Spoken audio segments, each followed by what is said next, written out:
জেলা পরিষদ প্রশাসক নিয়োগ করা হয়েছে, জামাত এটাকে একটু সন্দেহের চোখে দেখছে, বলছে এটা পাতানো নির্বাচনের প্রথম ধাপ।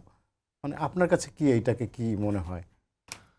দেখুন মানে যেটা আপনি কি সিটি কর্পোরেশনের ইস্যুগুলোর কথা বলছেন এবং জেলার দুইটার ইস্যুতে? আচ্ছা, মানে এসেনশিয়ালি যেটা হচ্ছে যে এটা এগেইন এটা এক ধরনের শঙ্কা তৈরি করতেই পারে। আমি শঙ্কা তৈরি করার মধ্যে কিন্তু এটা করবেই কিনা, আমরা যেটা দেখেছি যে বিএনপির পক্ষ থেকে একটা বক্তব্য যেটা এসেছিল যে ঈদের পরপরই খুব সম্ভবত তারা লোকাল গভর্নমেন্ট ইলেকশনের হচ্ছে পদক্ষেপ নেবেন।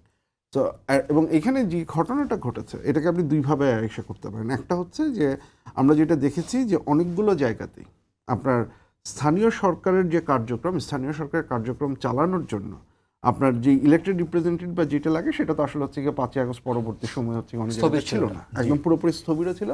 এবং গত 1.5 বছরে ইউনিয়ন পরিষদের কিছু জায়গায় করা হয়েছে, এর বাইরে অনেক জায়গাতে স্থানীয় সরকার পর্যায়ের অবস্থা হচ্ছে বেশ খানিকটাই খারাপ ছিল। এই জিনিসটা আপনি কন্টিনিউ করতে পারেন না। As a result of that এইটা কাইন্ড অফ হচ্ছে আপনার ইসের মধ্যে পড়ে।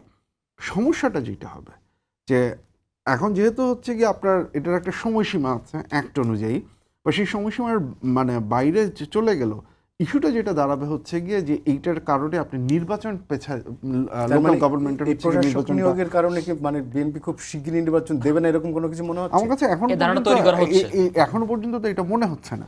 আমার যেটা মনে হচ্ছে যে বিএনপির দিক থেকে কয়েকটা বিষয় একদম খুব স্পষ্টভাবে ক্ল্যারিফাই করা দরকার। এবং আবারও যেটা বলতেছে যে essentially politics is all about perception. আপনার যদি এরকম কোনো ইচ্ছা নাও থাকে, এই পারসেপশনটা যদি ক্রিয়েট করা যায় বা এই পারসেপশনটা যদি ক্রিয়েটেড হয় যে এইটা হচ্ছে আপনি এটা করছেন, আই ডোন্ট নো বিএনপির পলিটিক্যাল উইংটা বা কারা দেখছেন। আপনি যদি ইকোনমিক উইং এবং পলিটিক্যাল উইং দুইটার মধ্যে যদি কম্পেয়ার করেন, ইকোনমিক উইংয়ের কাজকর্ম খুব পরিষ্কার।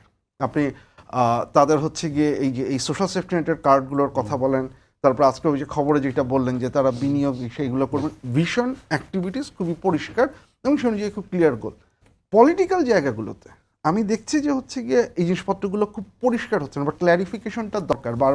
বারবার হচ্ছে আপনার হচ্ছে দিতে হবে। এইখানে আমরা যেমন জুলাই সনদ নিয়ে যেটা বলছি সেই জায়গাতেও হচ্ছে এই ক্ল্যারিফিকেশনটা আসা দরকার। এবং এইখানে কিছু বক্তব্য আননেসেসারি, যে I don't necessarily need to say that এটা এই অধিবেশনে হবে না, বাজেট অধিবেশনে হবে না। আরও আপনি যতবারই কথাগুলো বলবেন ততবারই হচ্ছে ঝামেলা, সন্দেহ তৈরি হবে। এবং আপনাকে বুঝতে হবে যে এই সন্দেহ তৈরি হওয়ার স্কোপগুলো থাকে।